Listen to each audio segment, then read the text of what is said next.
Last podcast on the left is all about the facts. So when Southern New Hampshire University came on as a sponsor, it was time to do some research. Turns out they offer more than 200 online degree programs, and get this, criminal justice and psychology are some of the most popular. Classes have no set meeting times, and tuition rates are some of the lowest in the U.S. Want to learn even more about SNHU? Visit snhu.edu/last. Courage. I learned it from my adoptive mom. Hold my hand? You hold my hand. Learn about adopting a teen from foster care at adoptuskids.org. You can't imagine the reward. Brought to you by Adopt US Kids, the U.S. Department of Health and Human Services, and the Ad Council. There's no place to escape to. This is the last podcast. On the left. From your glade. That's when the cannibalism started. What was that?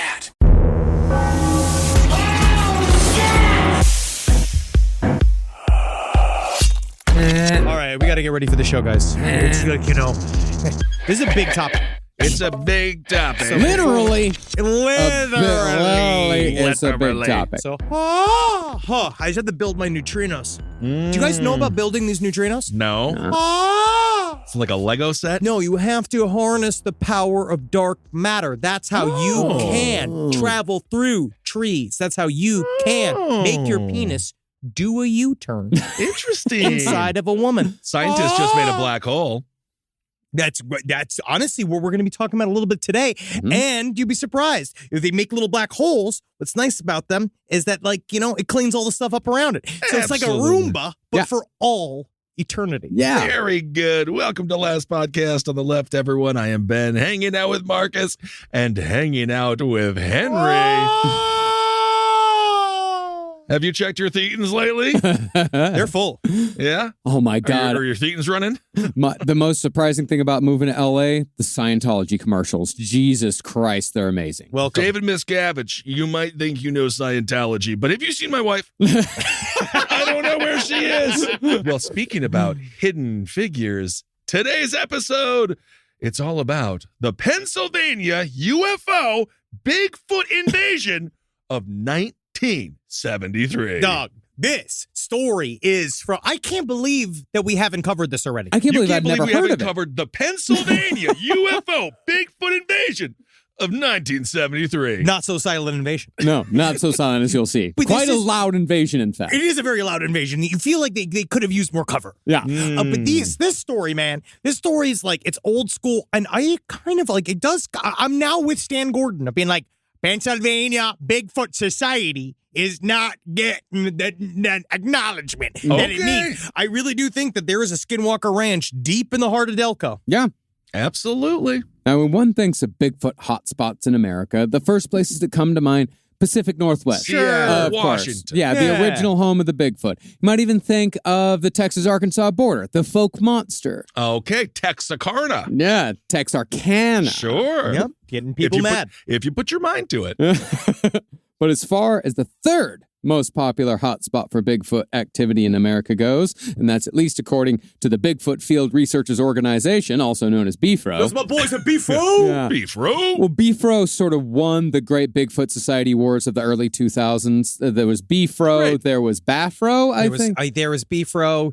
I do think it was BAFRO. Yeah. And then we got Peebs now. We're gonna be introducing you to Peebs today. Okay. But it is, I think when it comes down to Bigfoot hunting, research societies, it's all about not quitting. Yeah. Also, BFRO is what we call it when the LPN crew and cast go out to sit courtside at the Los Angeles Lakers. It's BFRO. BFRO. BFRO. Okay, all right, now I unpacked it. We're the BFRO. Yes. Ed Larson, Got it. Holden McNeely. Sure. Jake Young. And I am the jerky. But you are still beef. Still and you beef. belong. You're the lean cut. BFRO. But if you want the third most popular hotspot for Bigfoot activity in America, you go to Pennsylvania, my friend. All right. It is wild, dude. After reading Stan Gordon's Silent Invasion, I can't believe more people aren't talking about how many Bigfoots are in the Pennsylvania area. You can't believe it. I can't believe it, and I won't believe it. Vladimir Putin just put a nuclear weapon into a silo, making it closer to launch. He just fell down a flight of stairs and he pooped his pants. Perhaps. Well, so ubiquitous is the Pennsylvania Bigfoot that the state boasts multiple local Bigfoot societies devoted solely to the Pennsylvania Bigfoot. For example, Pennsylvania has its own all-female Bigfoot research team, adorably called Monkey Winch Investigation. These ladies, man. Yeah, I would actually, as a Bigfoot, say that I'm not a monkey. I am an interdimensional being. I don't care what you are, Yeah. monkey. You come over here and you eat my Pittsburgh pussy. Oh, not again. I don't think they're looking to have sex with the Bigfoot. They just want to identify it. But I do think at some point, from some of the documents I've seen, it might get erotic once they are in the situation. The state that gave us John Fetterman, they like him big. They do. I know. Monkey Winch Investigations, however, is merely a subsidiary of the current top dog in Pennsylvania Bigfoot research. That's the Pennsylvania Bigfoot Project, or the PBP. Pennsylvania Bigfoot Project sounds like a prog rock band. And it is pretty sweet.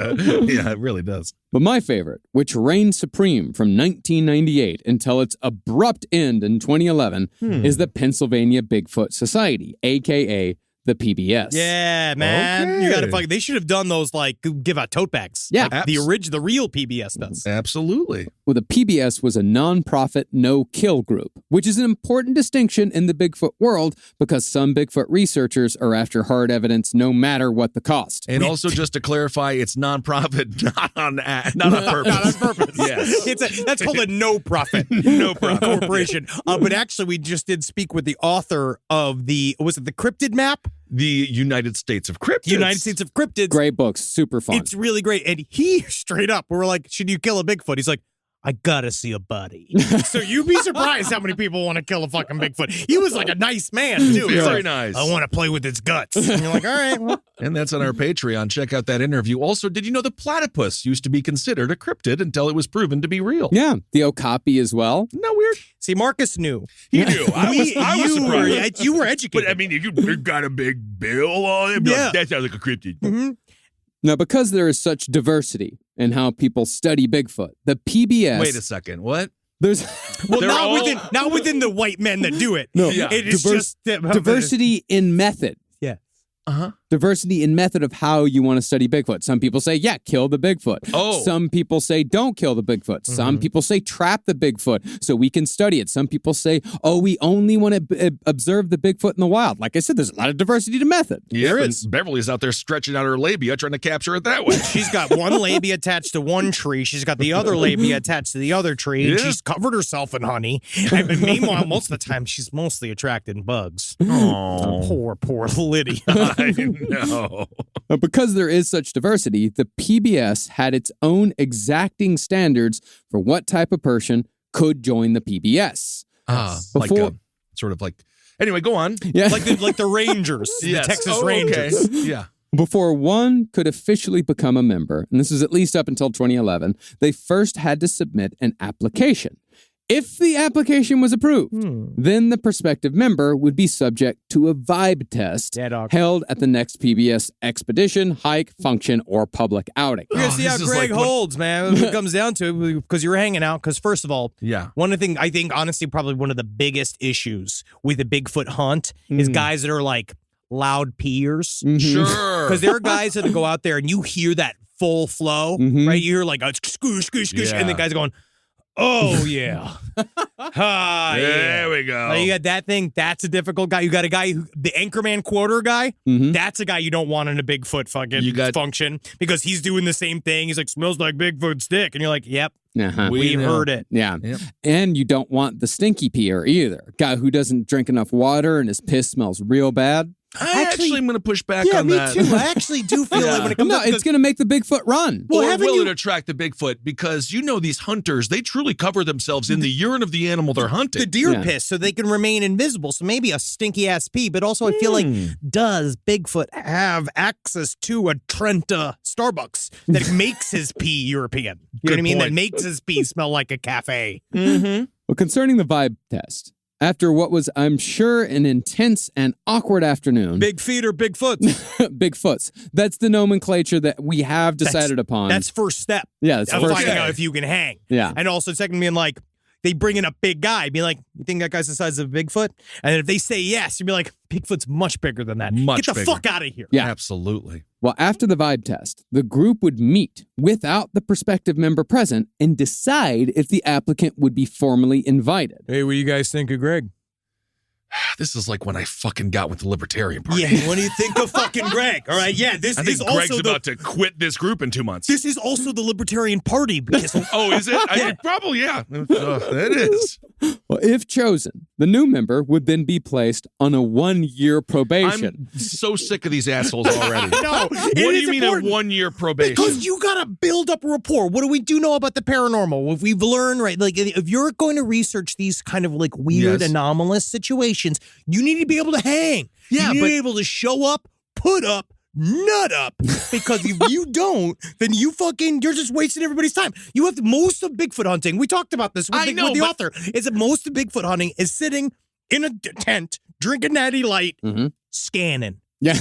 And you got to be able to hang in there. I understand that, but I also think they're just trying to have a lackey that's going to give them Jersey Mike's every day, drive me around to the mall because I got another DUI. Like they're just taking advantage of a person and making them work for free. That's an intern. Yeah. And I actually think it's necessary for a functioning Bigfoot society. A non-profit. Interesting. It's a nonprofit. And by the way, they don't charge dues, free of charge. No shit. The only thing. dues are the fucking, you got to hang out with all the bros. You got to be able to hang, dog. Also, the author we've been, I'm sorry to interrupt, Marcus. The author we've been discussing is J.W. Walker. Oh, yeah. J.W. J.W. Walker. Yeah. Fantastic, man. It's a really fun book. But that's the thing. There's no dues, but it is strongly encouraged that you contribute to the website hosting fees.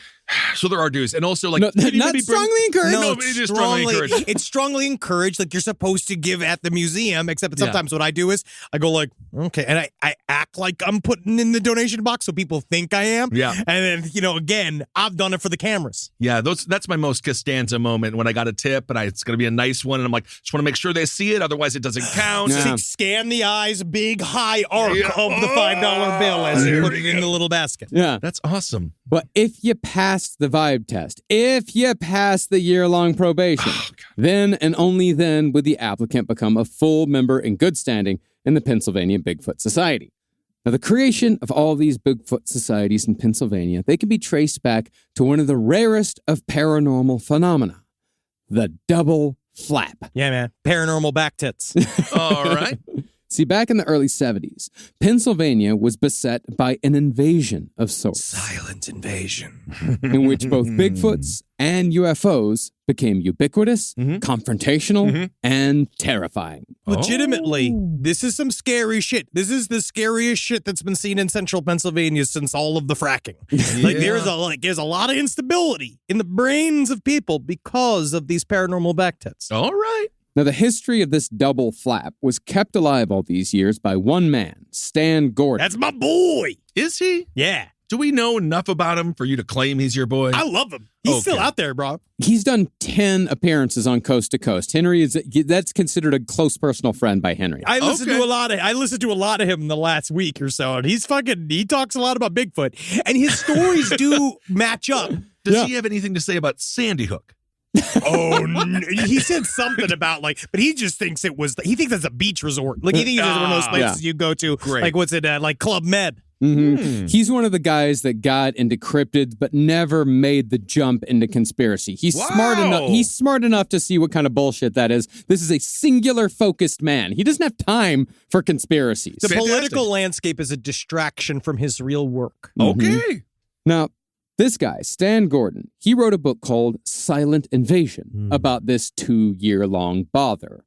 However, I will say that for a silent invasion, there is quite a bit of high-pitched screaming and a lot of bullets fired. Not so silent invasion. Well, if something is super loud, but it's like it's kind of like the same tone all the time, it's almost like it's silent. You're talking about like highway noise. How we live. Yeah. It's interesting because he loved this shit, and it's also it kind of boggles my mind how many people in Pennsylvania try to shoot a Bigfoot in the fucking head. Yeah, you're shocked by that, huh? It was way more because especially after doing the folk monster and talking about like far more bullets flew there for some reason than in this story. And okay. Now, Stan Gordon was a local whose interest in UFOs was piqued when a fiery object seen by multiple people crashed near his hometown of Greenburgh, Pennsylvania in the 60s. This attracted the attention of both national media and the federal government. According to Stan, an unknown branch of the military showed up and used a flatbed truck to cart away a mysterious object covered by a tarp. Not so silent.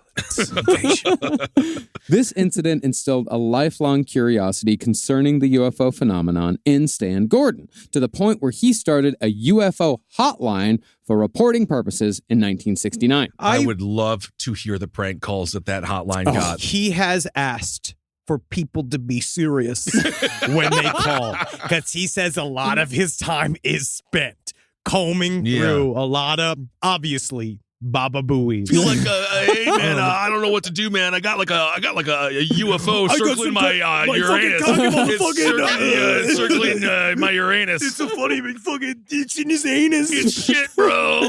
Shut up. Shut the fuck up. But by 1970, Stan was in the mood to get official. Well, because he was legitimate. Stan Gordon was like, he's pure. He's pure of heart. Okay. And he loves these Bigfoots and UFOs, and he's very, very curious about them. But he's diligent, and he's got this hotline that continues to be open. Yeah. Well, in 1970, Stan established the Westmoreland County UFO Study Group, or WCUFASUG. WCUFASUG. That's what I'm calling it, WCUFASUG. It's not, he wasn't great with the acronyms. Well, Do you have to wait a year of indentured servitude to get into that one also? WCUFASUG? No, you WCUFASUG. Eventually, Stan became the Pennsylvania state director for MUFON. Yeah, dude. Yeah. Dude, why are you reacting like that means anything? No, man. It's like, Wow. it really is the turning nothing into something. Yeah. Where you What a step up. He got paid to be a UFO investigator. That is way rarer. agree. That is way rarer than being a professional comedian. I agree. If you can make a living being a ufologist, which he kind of was on and off. Mm-hmm. Now, the MUFON posting was actually a pretty choice position because unbeknownst to, I think, most people, Pennsylvania in the early 70s was the place to investigate and witness not only UFOs, but a massive amount of Bigfoots. Okay. Oh, yeah, dude, because Stan Gordon, even the UFO that got him obsessed was this thing called the Kecksburg UFO, which now is like, that's a whole other episode that we're going to have to do.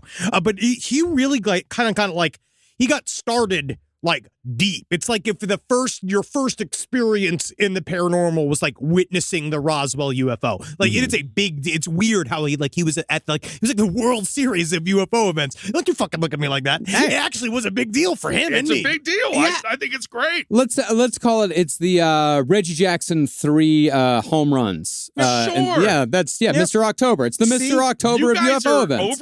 You guys are overselling it. I'm almost thinking you're insecure. What? I've never been insecure in my life. Never been think this is insecure true? about my masculinity. Not once in my entire life has that been true. Unless we're in fucking Oklahoma City. Oh, well, that was different. Well, that was different. That was We didn't belong there. No. No. It's why I left that area of the world.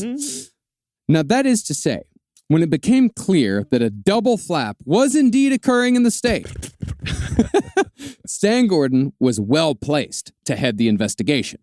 He claimed that between January 1st, 1973 and the end of 1974, there were 278 incidents involving either a UFO, a Bigfoot, or both. And you can call bullshit all you want, but if you read Silent Invasion, what you will see is that it's just the amount That's a lot. of sightings. 278. It's Wow. crazy. But the interesting thing is that Stan wasn't just tallying incident reports and putting a notch every time someone called up. Rather, there were 278 incidents that Gordon deemed credible, with more credence given to people who previously didn't believe in UFOs or Bigfoot. Can you buy him off? Oh, he's unable. He's Teflon. He's already, he is hired by MUFON. All right. He knows he can't mix all these strains of money, but most of it really is all done out of his own pocket. Okay. Mm-hmm. But of course, this was, as I said, back in 1973. And while UFOs certainly still ruin lives, as we've said over and over again, that statement went double in the early 70s, when one could be entirely ostracized from the community for publicly yelling, "I know what I saw!" Yeah.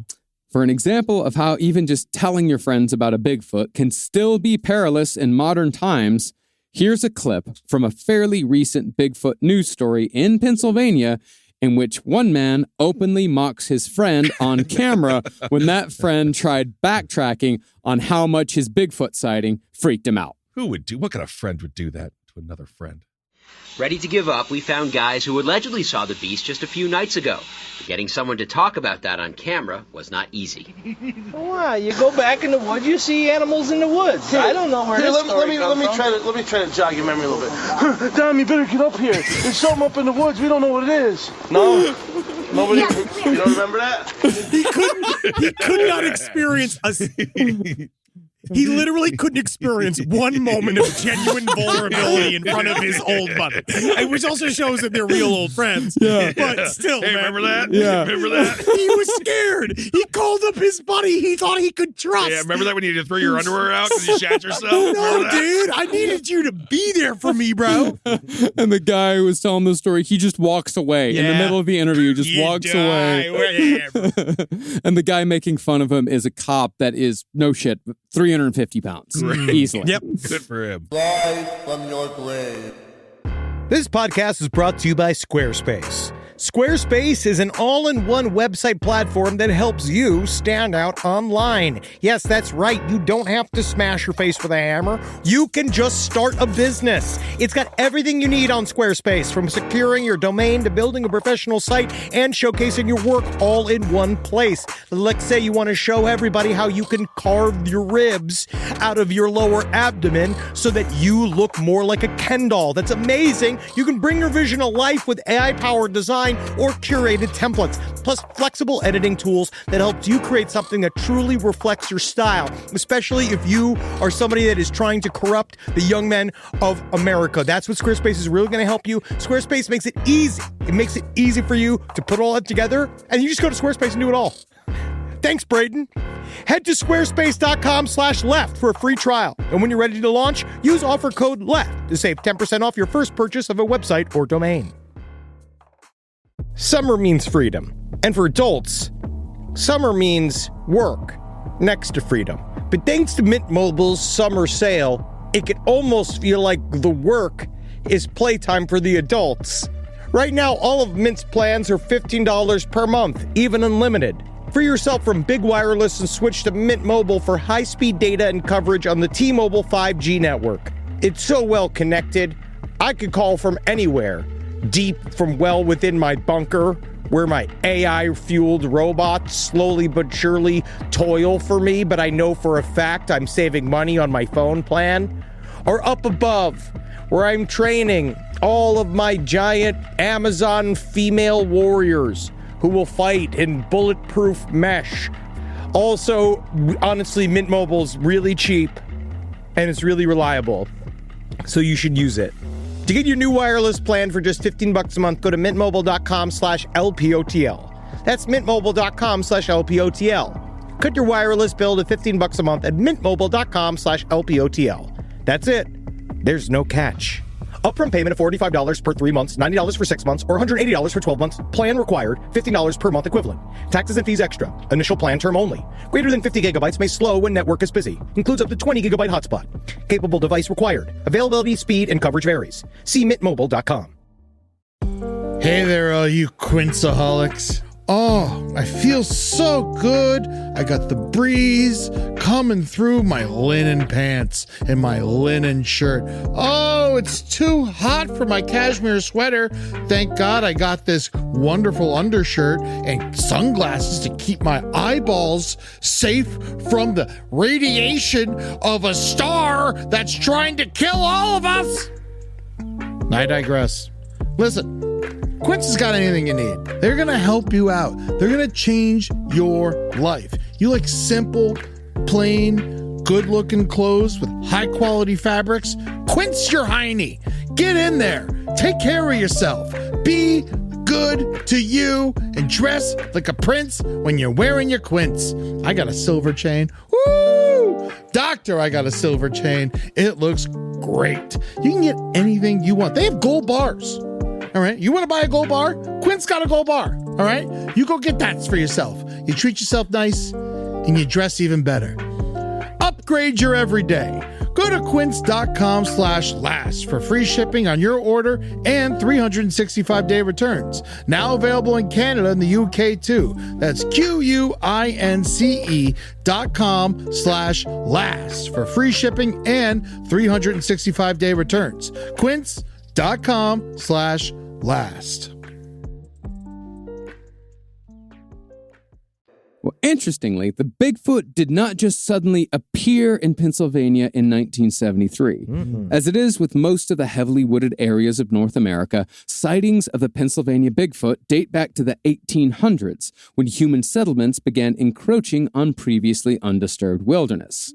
In one report from 1859, printed in the book Bigfoot in Pennsylvania, which was sent to us by fans Amanda and Zach, a, quote, thing like a man, but hairy as a bear, was seen in a cow pen, quote, sucking the cows. See? And that's the most human of all, because he saw a thing that looked like a tit. And he went right in there. He knew, because no one would judge him like they judge us. No one eats udder, right? Udder? I don't think you want to eat udder. I've never seen anybody eat an udder. It's just got to be rubbery. There's no flavor there. Unless you braise it. That's for a whole different show. That's a whole different show. And also, we don't have any cows. We have some bulls, though. Yeah. Oh, it's all this milk. Look at all this milk. Yeah. Well, that was the first reporting that you ever heard about Bigfoots in Pennsylvania, 1859. And from there, reports of gigantic, hairy, wild men and wild women, as they were called before the Bigfoot nomenclature came into use, they came continuously throughout the decades following. It's a full book, and it's just story after story, and it's news stories, it's articles. Wild man, wild man, wild man. And now we just call them moonshiners. Yeah. Yep. But concerning the double flap of 1973, it is interesting to note that the UFOs came before the Bigfoots.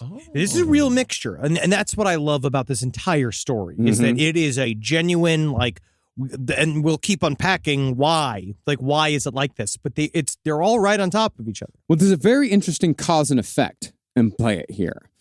But therefore, one must ask a simple question. Yes. Were the Bigfoots piloting the UFOs themselves, or were the Bigfoots introduced by the UFOs into the wilds of Pennsylvania as an experiment, like putting a scorpion in a shoebox with a frog, just to see how the frog handles it? The frog would do absolutely fantastic. Chewbacca.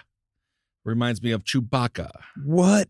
Sure. Honestly, just let him have this. Piloting an aircraft. Well, I feel like that's one conversation, but what you're talking about is a fairly materialistic version of this story. He's a material girl. We're going to get into the interdimensionality of this later on. Don't you worry, my friend. Because it also could just be clouds of electrons, dog. All right? And you got cold fusion. Like, that's natural cold fusion is what we're seeing, and we're going to get into it. Or could it be that the UFO sightings introduced the idea of the paranormal to the area, and it wasn't too far of a leap between UFO sightings and Bigfoot encounters?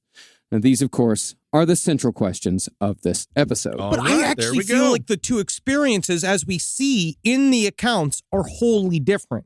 Because the UFOs, the sightings... Unless, of course, the Bigfoot sighting and the UFO sighting happen at the same time, which happens a few times. But that's when they touch tips. Yeah. Because the UFO experience is way more ethereal. It's way more like... Because what people talk about when you see a UFO, it makes you question your place in the universe. It's way more of a sighting. It's more passive. Where a lot of the Bigfoot sightings, in this story especially, they're kind of aggressive. And they're way more personal and in your face. And there are more up-close sightings of Bigfoots in this story than I've seen in any one of the other Bigfoot cases we've ever covered. Well, I would make a distinction here, and I do make this distinction many times, over the course of this episode, is that they are UFO sightings, but Bigfoot encounters. Okay, and there we go. And that's the cornerstone of ufology and cryptozoology. You are your own research, and then you that's agree the problem, dog. with yourself. But you are actually, again, tripping upon an essential question. Yes. Is that if the paranormal, which we kind of talk about a lot of times, is a personal experience, and maybe it's something that you can only see,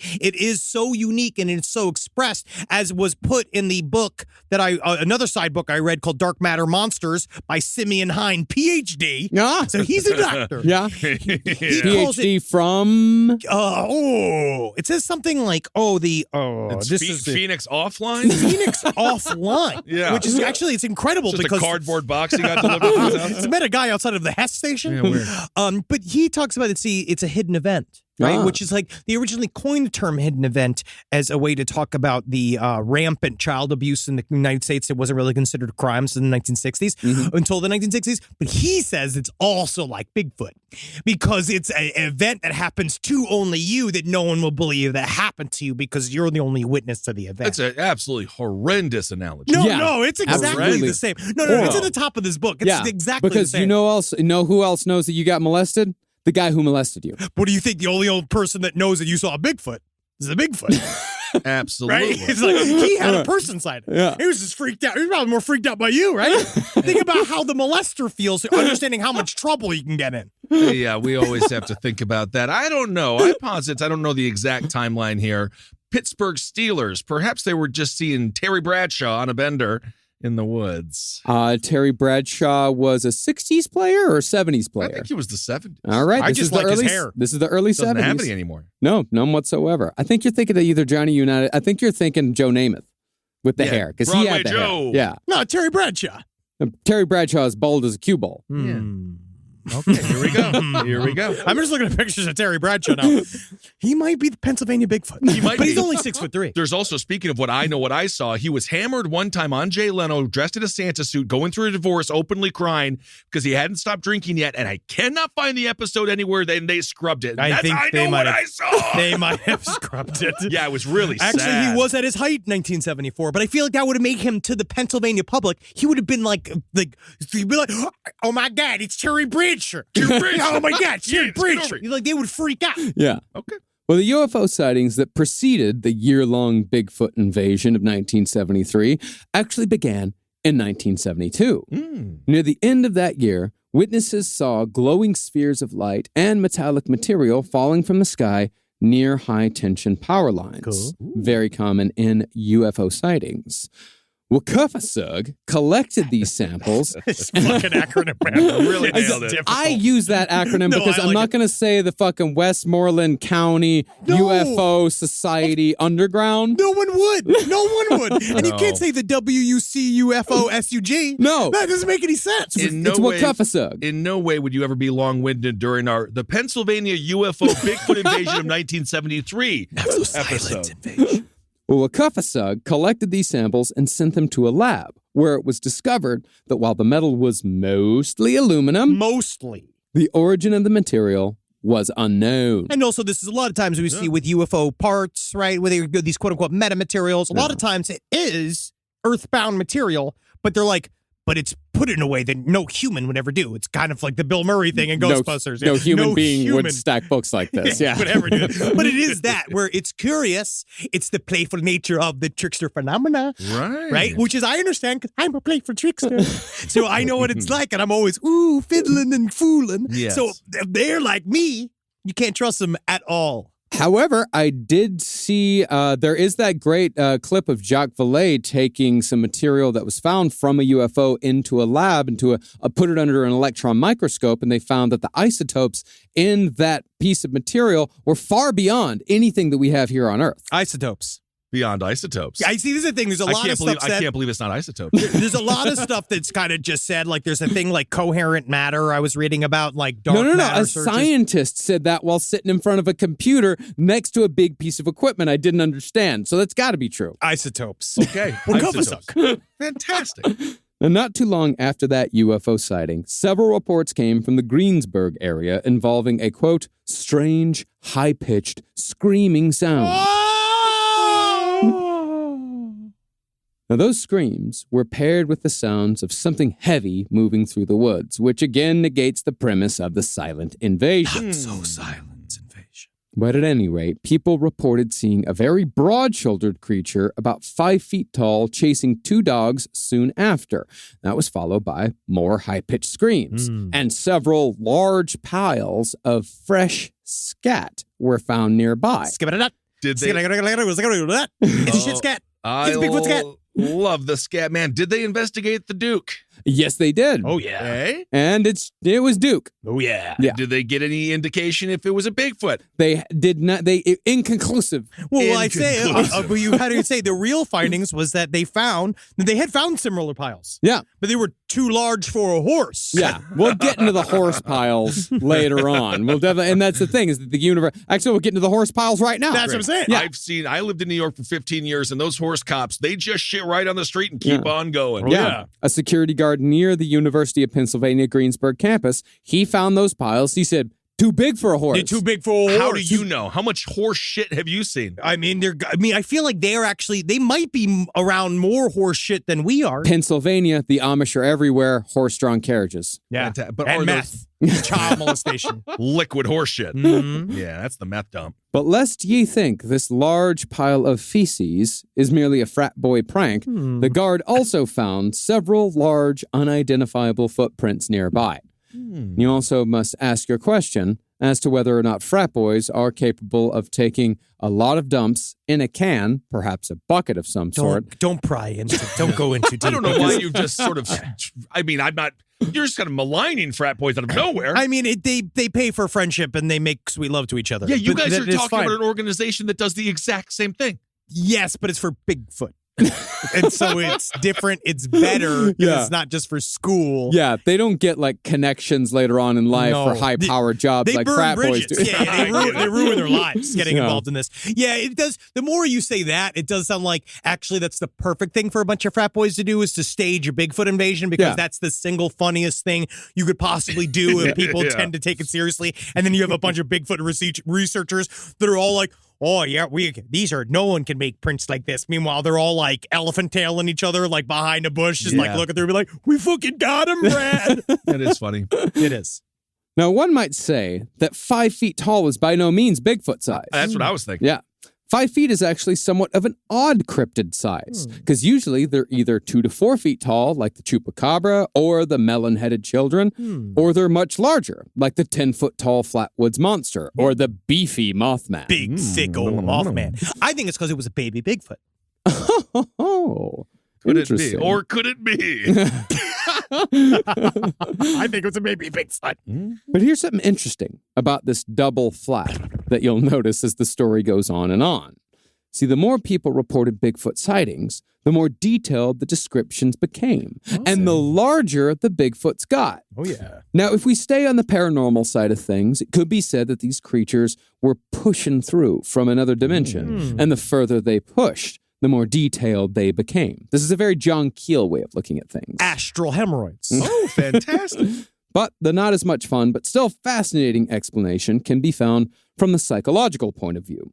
See, the way the human brain works is that our perceptions are guided by our expectations. Sure, absolutely. And that's why you can, if you change your perception, you could sometimes change your reality. These expectations are called prior beliefs, and they help us to make sense of what we are perceiving in the present based on similar experiences we've had in the past. And that's either direct experiences or indirect experiences, meaning something you've seen versus something you've heard. Oh, yeah, of course. Yeah, the brain uses learning. It is. It's very much learning. Yes. But sometimes the brain takes a shortcut when Oh. learning. The brain uses these signals to make judicious decisions in the face of uncertainty.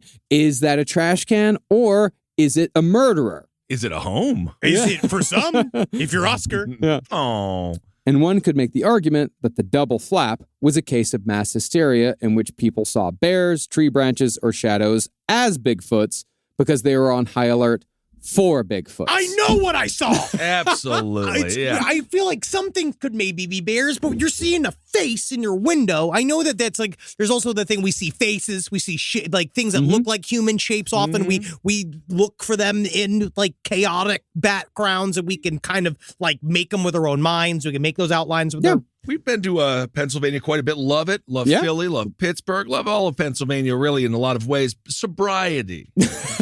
Now, is this something that we must ask? I just feel like how often have we all been drunk? Yeah. All the time. But I've never really, truly... especially in Pennsylvania. But I've been drunk, but I've never, seen something I didn't see because I was drunk. Yeah, I've never had that either. I've never had the whole pink elephant phenomenon. Every time I see things when I'm drunk, I know what I saw. I mean, a lot of times it's when I'm drunk is the only time I really see. That's unhealthy. No, it's the only time. It's an unhealthy relationship. The whole world catches up, and I can finally know. But if we swing back to Kiel... I drive better when I'm drunk. I just feel relaxed. Because again, you get floppy, and it's everybody else that gets all rigid and upset because you're coasting through a bunch of red lights. But if we swing back to Kiel, it might also be that the Bigfoots were indeed interdimensional beings. And the more people saw the creatures, the more, quote unquote, sense the creatures made. We filled out the details with our brains and our observation of them. Well, not necessarily that we filled out their details, but that's the thing. When you first see a creature like this, that's what a lot of people say about these interdimensional beings, is that your brain freaks out because there's no frame of reference for that creature. But the more you see a creature, the more you experience something like that, the more your brain can actually handle it. You can actually process what it is that you're seeing in front of you. More details are perceived and more details are remembered. Like the aforementioned platypus. Absolutely. Or in this new book that I read, Dark Matter Monsters, what if these are special creatures that have managed to be able to harness the power of dark matter, right? If Bigfoot or any other cryptids can create bunched electron structures from the static in their long hair, the compression of their huge feet on the ground, this is legitimate, this is legitimate science. Legitimately weren't written Piezoelectric effect in their bones, or the vortical action of blood flowing in their cavernous arterial structure. Vortical?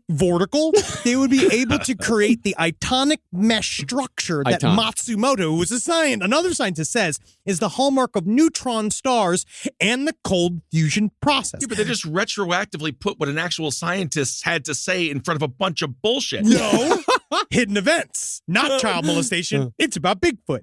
All right, these creatures, they'd have unique gravitational abilities due to their ability to harness dark matter energies. And now that, quote unquote, according to the author, he says it, he sees your reaction. He knows your reaction's coming. And he says, yeah, that probably sounds strange. But if you think about the encounters people report, there are often gravitational effects, missing time, and electronic anomalies. Man, if he just put his mind to anything else. Yeah, use your fucking brain, people. He could have done your brain. He could have been Moneyball.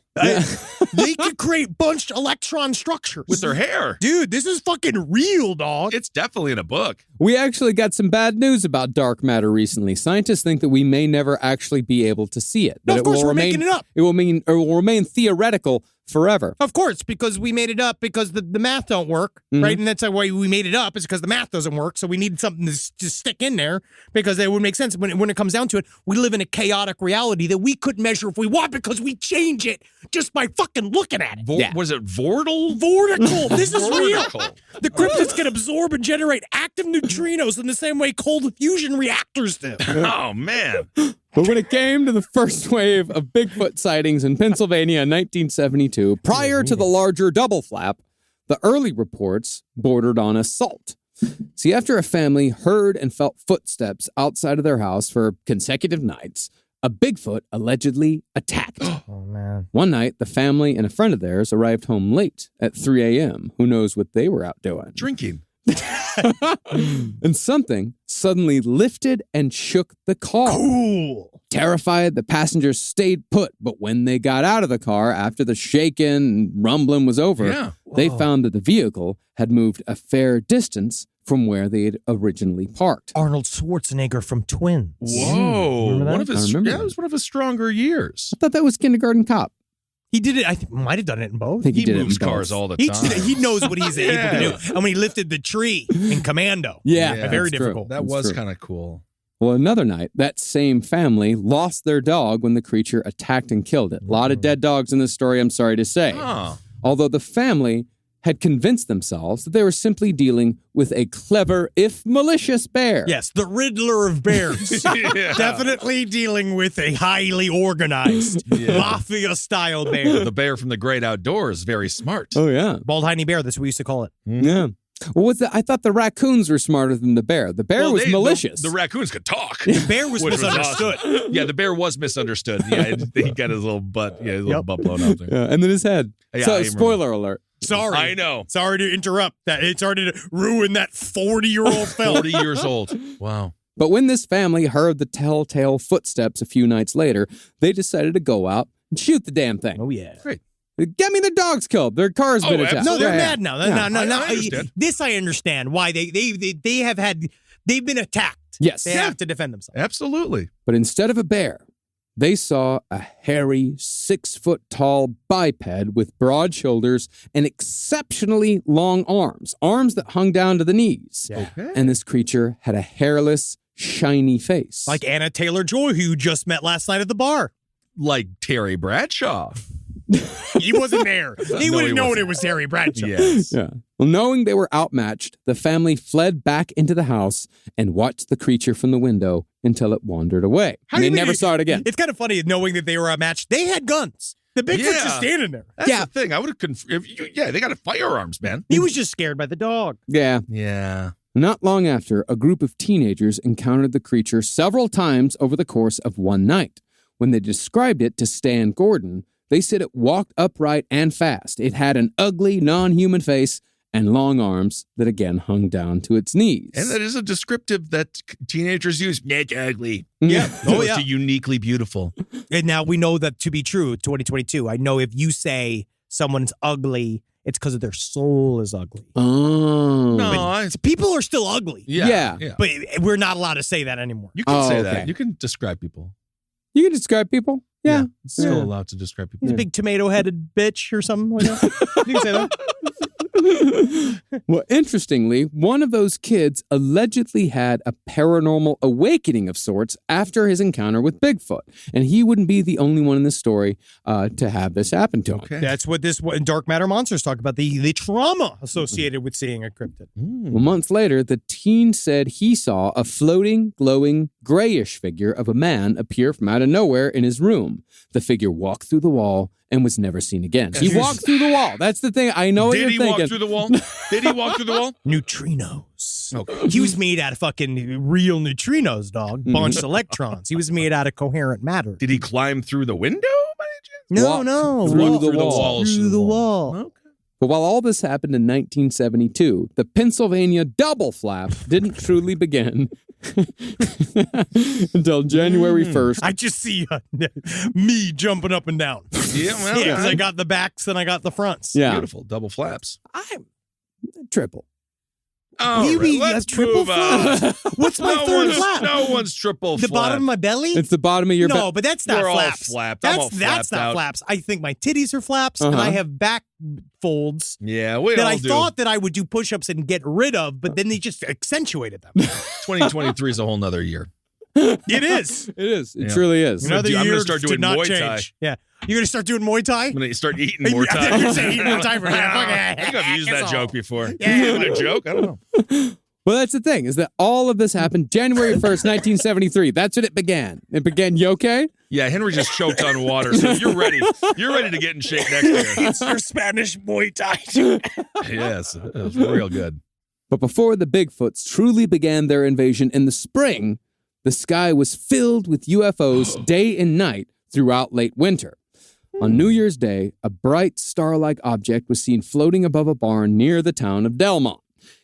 This craft moved by alternating between bursts of speed and moments when it would slow down. Very deliberate movement. Okay.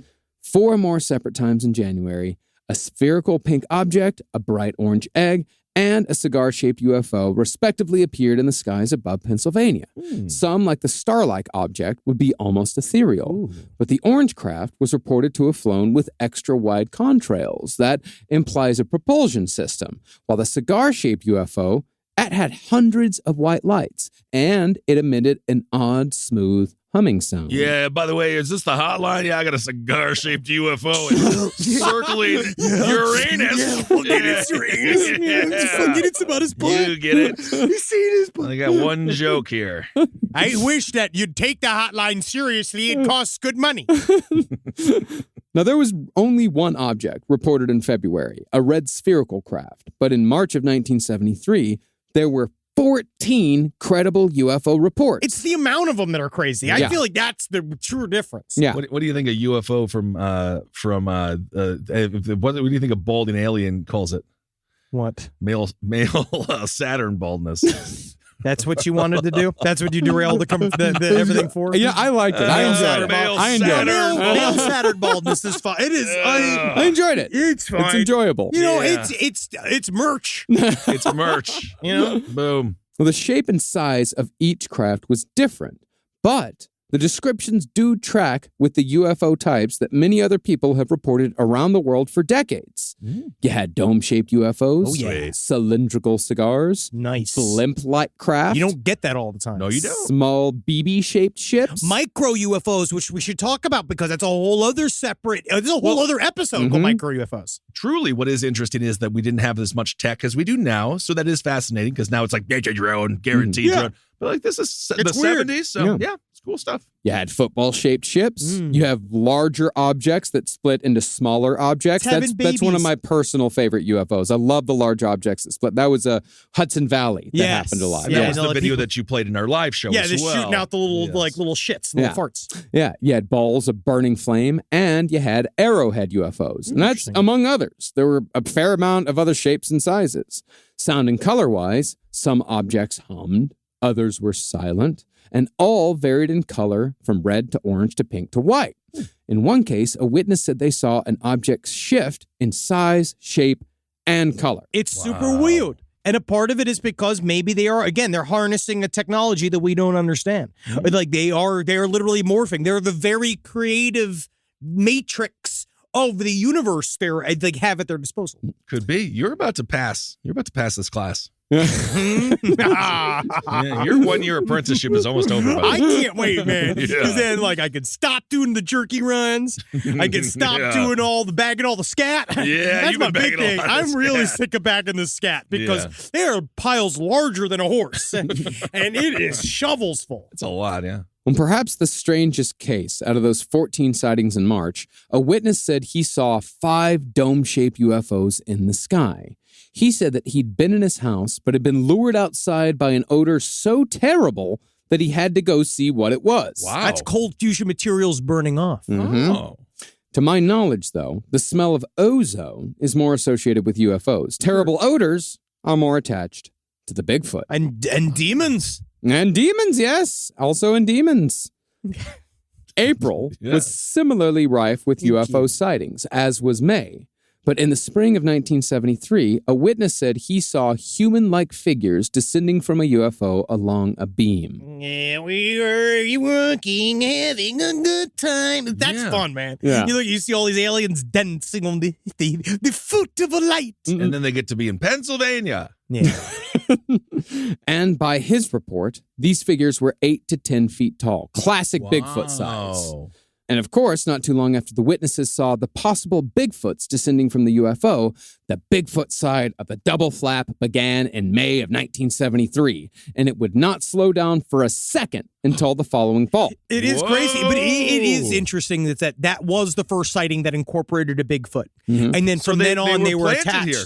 So the UFOs dropped them off. Well, that's the part. I mean, do you think maybe they stunk up the UFO? They might have farted in you. They might be getting kicked off. Yeah. They might be like, all right, but we've had enough. Yeah, we stopped by fucking Glorglac planet. These motherfuckers stink. They all had the chili. Well, in a report that Stan Gordon said was the one that made him stand up and take notice, a witness said that he was... It was very difficult because he had issues with his knees. Oh. A witness said he was cleaning his bathroom when he looked out the window and saw 2 shiny red eyes staring back. Cool. Jesus. Only thing was, the bathroom window was 8 feet off the ground. Oh. And the telltale foul smell of the Bigfoot was so strong that it penetrated the walls. Oh, that must make him feel self-conscious. Yeah, don't mind me. I was just going to watch you go to the bathroom. I was just watching you poop, but oh, man, I guess that's also bad. Yeah. You know, a lot of Bigfoot sightings happen in the bathroom. And I'm wondering, and I was wondering, like, what that is like, smell in the scat. Does he... Yeah. No, you're vulnerable. But I was thinking it's not necessarily a Bigfoot thing. I'm thinking it's more of a human thing because sometimes when you're on the toilet, you tend to look around. You tend to you're bored. You're kind of sitting on your knees. Yeah, especially in 1973. Yeah. You don't have a phone to play with and you forget your magazine. What are you going to do? You stare out the window. Yeah, you got to read the back of shampoo bottles and stuff like that, but that gets boring. I actually wonder if the Bigfoot just more like, there's not a lot I miss about being only half human. I wish we had toilets. Toilets, well, dumping in the woods is more fun than a toilet. The toilet's it's a ball and chain in its own right, isn't it? I love my toilet. Yeah, well, you have a very nice one. When Stan interviewed the family living... I accept the compliment. I still have yet to use it. I'm pretty excited. Come saddle one up. It's worth it. It's worth every penny. I'll sit on that bidet. I'm not even joking. I think I was on it for 7 minutes the other day. I believe it. Well, when Stan interviewed the family living at the house in question where the bathroom sighting occurred, their teenage son reported another incident in which he was hanging out with some other boys from the neighborhood. He said that they heard heavy breathing, quote, like a horse, then heard a large snort, seemingly from a horse. But that's when the Bigfoot showed up. Oh, yeah, especially if you're looking at that scat. Yeah. You know it ain't a horse. Does the Bigfoot cloak itself to sound like other animals, perhaps? Perhaps. Well, standing up out of some bushes, it was apparently hiding behind. The Bigfoot was 8 to 9 feet tall and covered in black hair. When Stan later investigated the area, he found a 3-toed print 13 inches long and 8 inches wide. And Stan naturally made the first of many plaster casts. And a lot of people say, oh, it's like easy to make up a footprint or something. No. It is. Well, you'd have to be you have to be a liar. You'd have to be a liar to do that. And no one, why would you break everyone's hearts by faking it? That's one thing we've learned with the new era. No one lies. No one lies. But I saw pictures of the footprint. It's good. It's good. It's clear. Yeah. Awesome. Well, oddly, though, bathroom peeping, as I said, it became a habit of the Pennsylvania Bigfoot. That's how it is. In August, Wakusafug got a report from a man in Beaver County who said he saw an 8-foot-tall gorilla with glowing red eyes staring into the window of his privy. It's jealousy. Jeez. And again, an odd footprint was found at the scene. And that's another interesting thing about it, is that sometimes they would find 2 footprints, sometimes they'd find 1 footprint, sometimes no footprints. And that's when I was carrying you. to go make sweet love to that woman and gape her in a tent. Oh. Well, around that same time, a woman reported seeing a 9 to 10 foot tall creature with a pear-shaped head. Weird. And she heard the strange, high-pitched scream of the Bigfoot. Oh! That's them recharging. Oh. That's in the book. That's them recharging their neutrinos. They recharge the neutrinos by expelling? Yeah, don't you want to kind of calm them? No, bring it in. You're bringing it in. You are bringing it in by expelling it out. That's what it says in this book. Okay. It says it in the book. I know and it doesn't does. fully explain it. Was it self-published?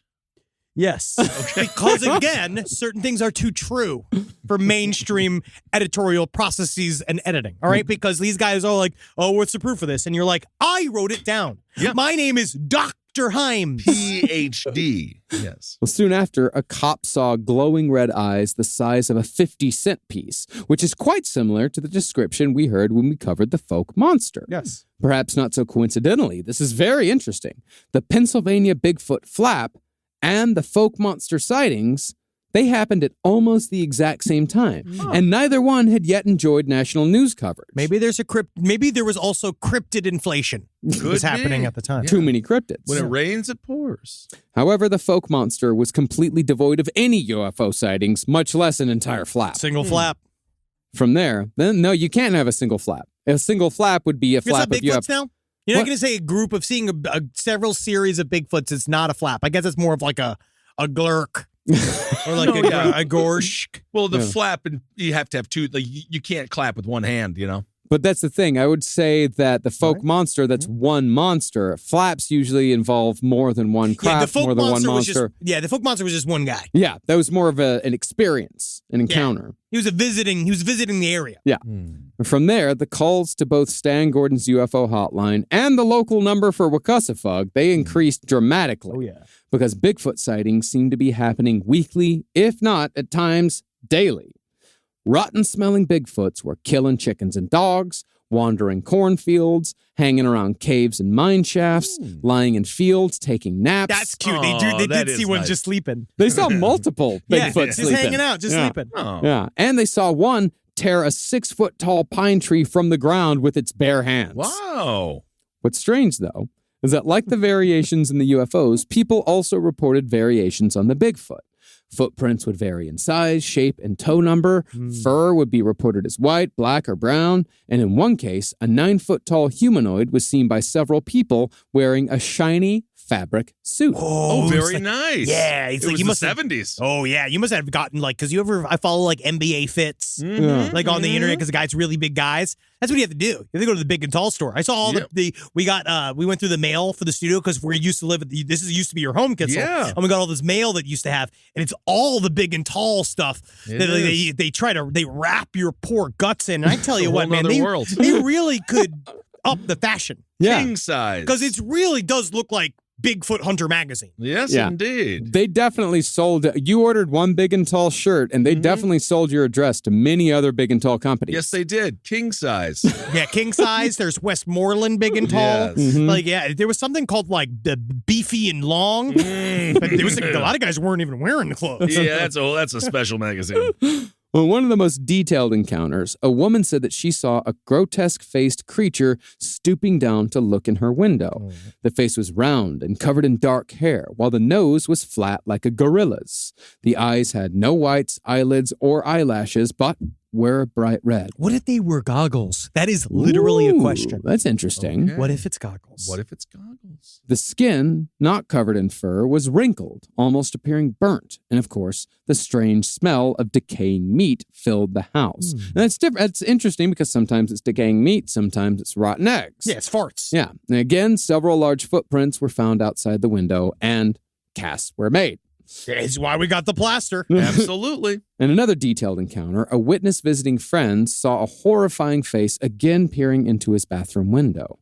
This witness said the Bigfoot had a big head, 2 pointed ears, a deeply set ape-like nose, large growing red eyes, and 2 big fang-like teeth. Kind of sounds like he was like more of a bat squatch. Well, we're going to get to bat squatch here in a second. Yeah, and also, you ever heard of dino beavers?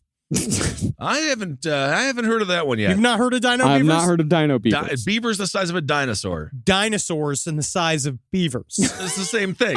No, it's the opposite. Smaller dinosaurs, not bigger beavers. Oh. So you're talking about like a gallimimus. They were about the size of a beaver. What'd you call me? There's plenty of dinosaurs were beaver size. Not now, because we are going to do a follow-up to Skinwalker Ranch, but they actually had an infestation of dino beavers. Any bird is a dinosaur. So a pelican is a dinosaur. No, a dino beaver. Well, when I'm talking about these detailed descriptions, you see what I mean by the descriptions getting more and more detailed as time goes on. Yes. And they get weirder and weirder. Now, by the summertime, so many Bigfoot incidents were being reported to the police that authorities created a special code red signal to alert Stan Gordon so he could take some quote-unquote pressure off the authorities. I mean, they didn't do that. Yeah, no. Stan was very like, basically, all right, you got one side of the story. You got Stan's side of the story where he's like, the police just were graciously, they knew that I was an expert. There was a signal for him. And they knew a sat signal. It's a code red. It's a code red because he's like, because in the end, they knew that these cases were important. They need to be investigated. They need to have a guy. They need to have somebody who knew what he was doing. And I do think that there might have been another side of this story where they were like, please send this horse shit to Stan. Every single time they're calling me, like, you should be calling Stan, not the police department. And then the hotline to this day is just Stan's home number. Yeah, I think Stan might be Disneyfying a little bit, kind of what they did with Rudy Rudiger. Because they were kind of making fun of him there. No, he said the code red. I think that they did that to make him feel good. The cops in this story, the cops are being, I don't know why, but they're being extremely nice to Stan Gordon. They are allowing him in the process. He's going out, like, these cops are, I guess, bored or whatever. No, because they started actively investigating all these UFO and Bigfoot stories. And then they were like, well, Stan likes this. Okay. I mean, I think I would disagree that, they did not take this seriously. No, they were all up in it. Very seriously. Because, I mean, it's not that crazy that people are calling the cops because some of these encounters were actually very dangerous. Oh, yeah. In one case, a Bigfoot chased a car down the road, emitting a crying, moaning sound. And in another, a Bigfoot was just hanging out on someone's roof, again, wailing and crying. I'm going to call the cops. I don't know. Honestly, I don't know. Honestly, you call a therapist because that Bigfoot needs to communicate. Yeah, it really does. We don't want to hurt the Bigfoot. Now, concerning the sound, That's another interesting detail. Yes. Like the visual details, the sounds made by the Bigfoot evolved over the summer. It went from a high-pitched scream to a crying wail. Finally, it settled into the sound of a large baby crying. Wah. Someone changed my diaper. Okay. But no, it's scary though. I do feel like that's one of those noises that would freak me out. Yeah. If you're outside, you just hear that. But a large baby. Yeah, big baby. Right. But I feel like it's that noise, but louder. I've seen some TLC shows about big babies. Oh yeah, that's different. But they don't really make crying noises. No, that guy was crying. Yeah, I would imagine that's probably what it sounds like. It sounds like one of the adult babies faking a cry. And then he gets his food. Yeah. Yeah. Then he fills up. Mm-hmm. Well, by the summertime, someone captured the chilling, wailing crying of one of these creatures, and they played it on the local radio station. Sweet. According to later analysis, the sound was within known animal range, but could not have been produced by a man or machine. There's no way an animal ever could have made that noise. Mm-hmm. But yes, it could have. But no, it was in the range. An animal could have, but a man could not have. And a machine could not have. No. Well, machine probably, you could make a machine 73? do it. I don't At the think so. time, no. At the time, no, you just... I could make you a machine that sounds like a baby cry. Now you can, sure. Now, at the same place where the Bigfoot was seen on the roof, that creature, it came back and it started throwing rocks. Ooh. A big fucking rock. That's not good. That's not good. While most of the other Bigfoots had red eyes, this one's eyes, very interestingly, glowed green. Yep, Irish. Maybe. That's why he was so hammered up there on top of the roof. But in the first of many incidents of tampering by forces, governmental and unknown, the Wakuffesug investigator who took the reports of the green-eyed monster, a dude named Ken, he discovered that all of his Bigfoot reports disappeared from his filing cabinet soon after. Oh my God. And they're trying to shut it down. They don't want to talk about it because, again, it's a hidden event. It's bigger than Watergate. They don't want to get involved in it because if they open it up, you got the Bigfoot of the Vatican right there. Yeah. Now, eventually, odd people did show up in Pennsylvania to, quote-unquote, investigate the double flap. One woman named Beverly Burns called up Stan Gordon's hotline to report that a Bigfoot had ripped an electrical cord from her mobile home. But it wasn't Stan, Ken, or any other member of Wakuffesug who arrived to hear this woman's story. Instead, she was visited by a short, heavy-set man with brown hair wearing an all-gray uniform. According to his plates and ID, this man hailed from Ohio. Oh yeah. Ohio. The Men in Black territory. The man, is it? I don't know. We don't know. I don't know. I know we have friends that live in Ohio. Yeah, we do. Yeah. The man, however, wasn't interested in Beverly's story. No. All he wanted was evidence. Where's the evidence? He took the hair samples Beverly had collected and took pictures of the footprints outside of her mobile home. Okay, it's good. Okay, looking good. Looking good. But when a local boy scampered up and took Polaroids of the footprints in the presence of the odd man, that dude grabbed the Polaroid and ripped it up. You give it to me, you little bastard. You shitty little bastard. And you ripped it up and they're all like, looking at him like, why are you doing that? You just showed up, bro. Like, come on. Yeah, strange and aggressive. The man then inexplicably destroyed all the evidence. Yeah. I think he set it on fire. Yeah. What in right the in front of him. world? He's like Tiger King killing all those alligators. He's showing you. We mean business with Men in Black. I'm not entirely He's not corporeal. wearing black. And Men in Black aren't fat and short. That's the thing is that you don't know. It's that I'm just wearing my gray uniform. But it's my title, I'm a Man in Black. No. That's my title. That's my position. You can't be wearing a Hardy shirt and working at McDonald's. Well, I don't know. I mean, that's the question. If Johnny Cash is wearing an orange shirt, is he still the Man in Black? That's what I'm saying. He's only and the the Man in answer Black is when yes. he's wearing black. No, That's he's not true. always the Man in Black. Always the Man in Black. Always. That's a permanence. euphemism about people who struggle. Yeah, I know that, but he's still known as the Man in Black. Yes. He also said it was thinning. That's true. Slimming. After he kicked the pills, he put on some weight. Yeah. And he almost got killed by that ostrich. That's right. He's so funny. Well, after this guy, the odd man, burned the evidence, he jumped in his car and sped away without a word.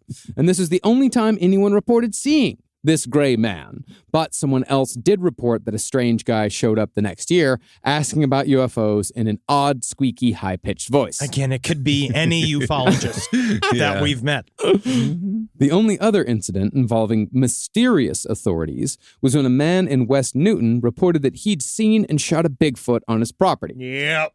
It's that confidence. Yep. Well, any Bigfoot blood? Any flesh? We'll get to the Bigfoot blood here in a second. But according to this guy, men who seemed official arrived and removed the creature. Yep. So we're here, you take it. Yep. He just gave the creature up? Well, I mean, he thought they were the authorities. What's he going to do? What made them seem official? Badges, probably. Yeah.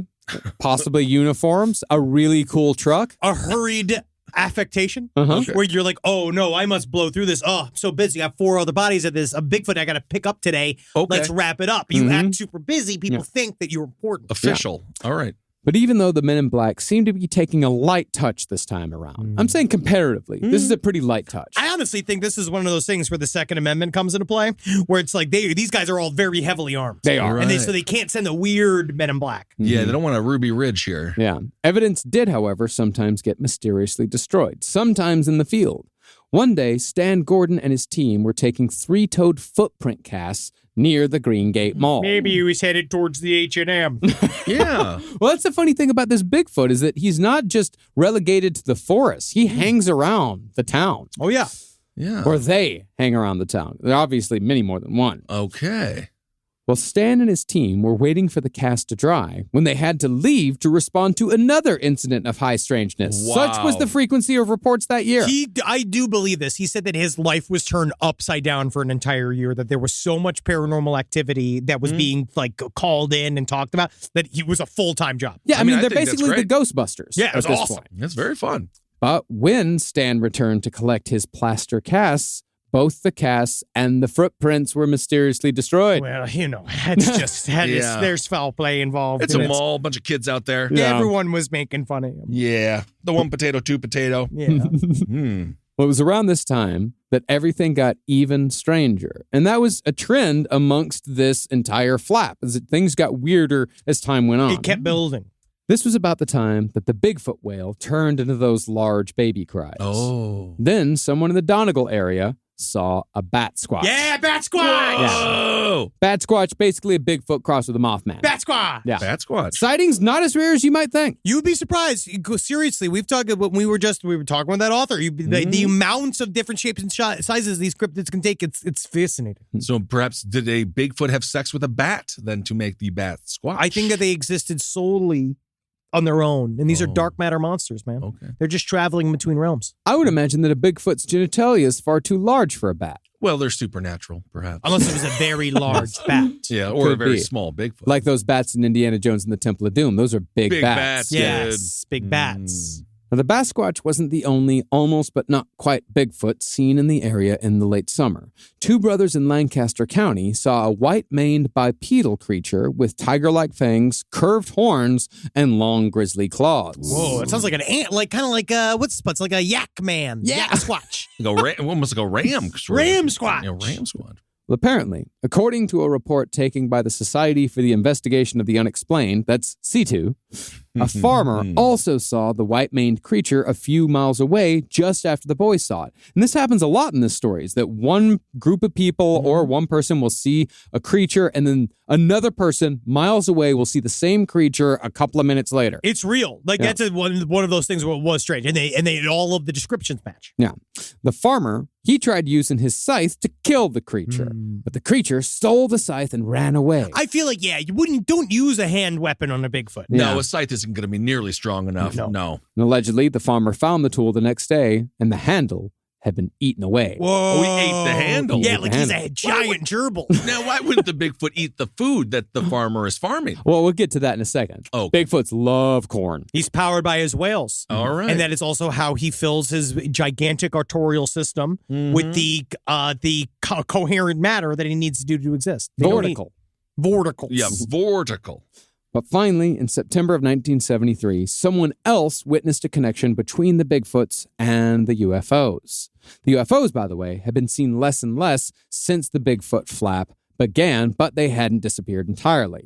A witness said that she saw a large rectangular metallic UFO extend a ramp from a doorway, and 2 large Bigfoots came down the ramp and walked into the woods. Thanks for the ride. Okay, Bye. multiple Bigfoots. Rise from your grave. Is there anything better than a summer evening outdoors? Enjoy your space to the fullest with new greenery from Fast Growing Trees. I love a big, thick bush. Fast Growing Trees is America's largest, most trusted online nursery, and they can send me a big, thick bush any time of the day.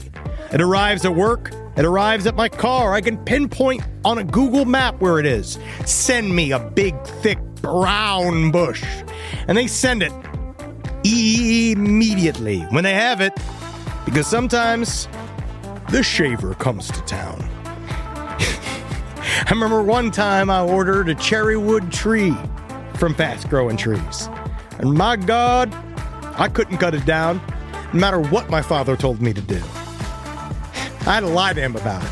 And next thing you know, I became the first president of the United States of America. And even you can become the first president of the United States of America with Fast Growing Trees. Right now, get up to half off select summer planting essentials, plus get an additional 20% off your first purchase with code LEFT at checkout. That's an additional 20% off at fastgrowingtrees.com with code LEFT at checkout. Offer is valid for a limited time only. Terms and conditions apply. In the United States of America, there's a break-in every 26 seconds. That means somewhere, right now, an intruder is getting closer. The problem is most security systems only alert you after a break-in has already started. That's too late. Choose SimpliSafe to secure your home. Using the Outdoor Camera Series 2 and advanced AI alerts, SimpliSafe's US-based live agents identify threats on your property and help deter them, stopping crimes before it starts. That's real peace of mind. They've got a really great security system that makes sure people don't get in your house or it makes a big noise.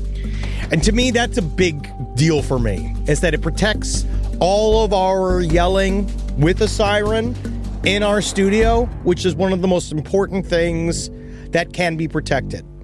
I don't care if thieves come and kidnap us.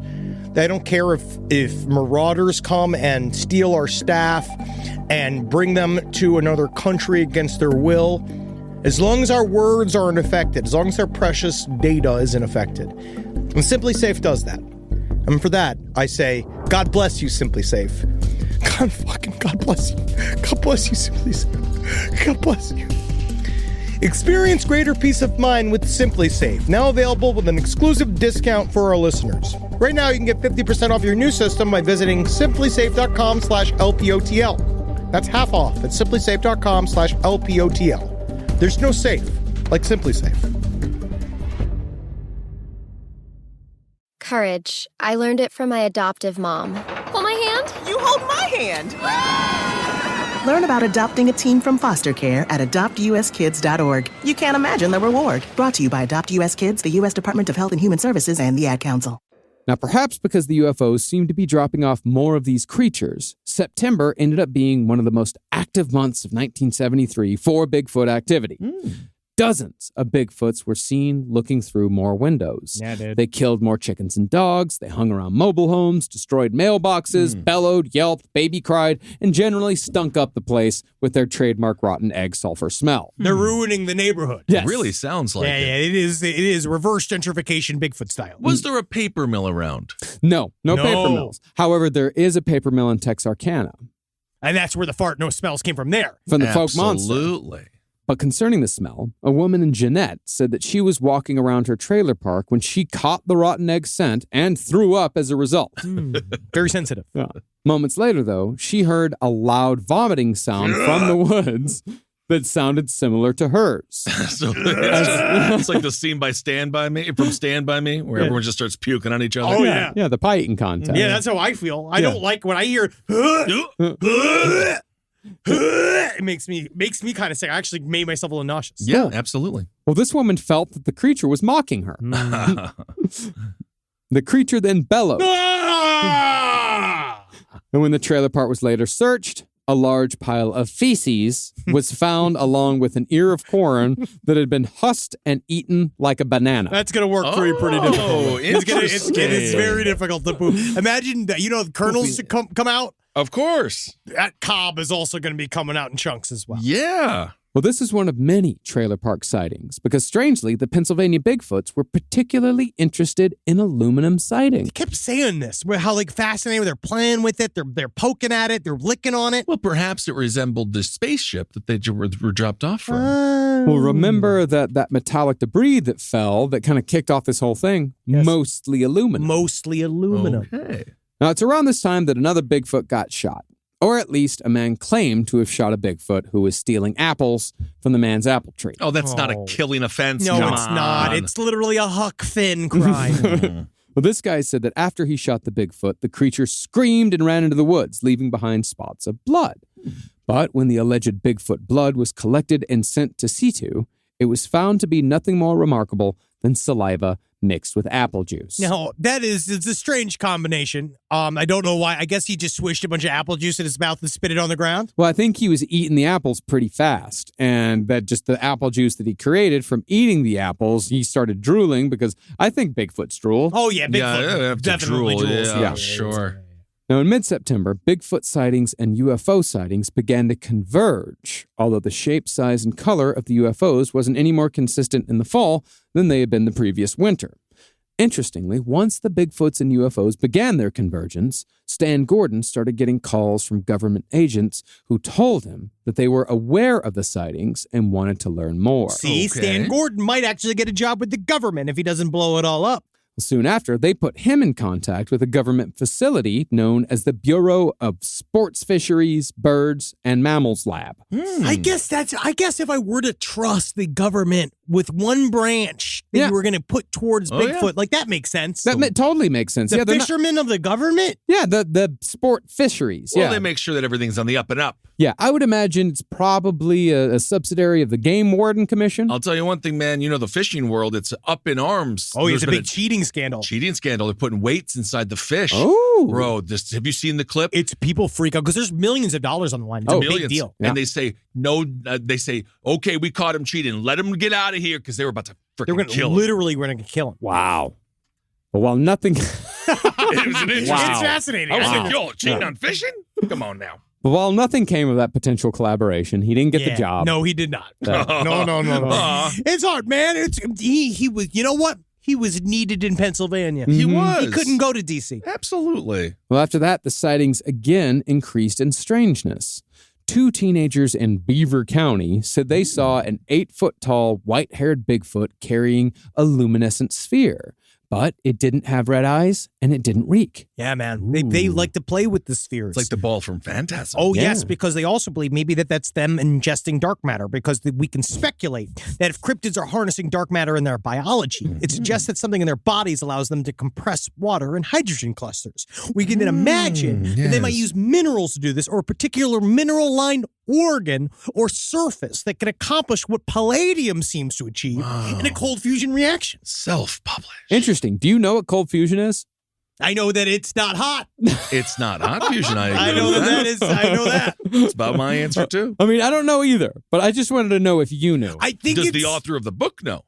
He said it several times. Hot fusion needs one of those little, like, you put the little wrapper on the cardboard wrappers. Yeah. No, it's hot fusion, I think, is like what we try to do. I mean, hot fusion, isn't that nuclear reactions? Fuck you, man. I don't know, man. You guys are all coming at me. I don't know. You have the book. I put this, I'm teaching here. Yeah, I know.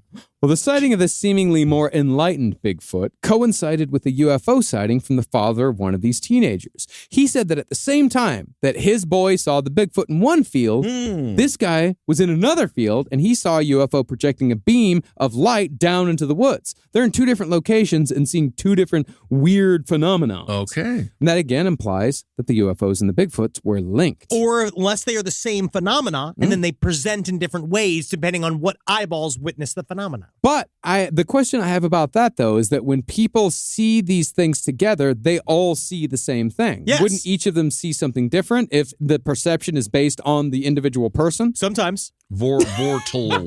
The answer is sometimes, but not always. Because that's the entire thing. Trickster phenomenon.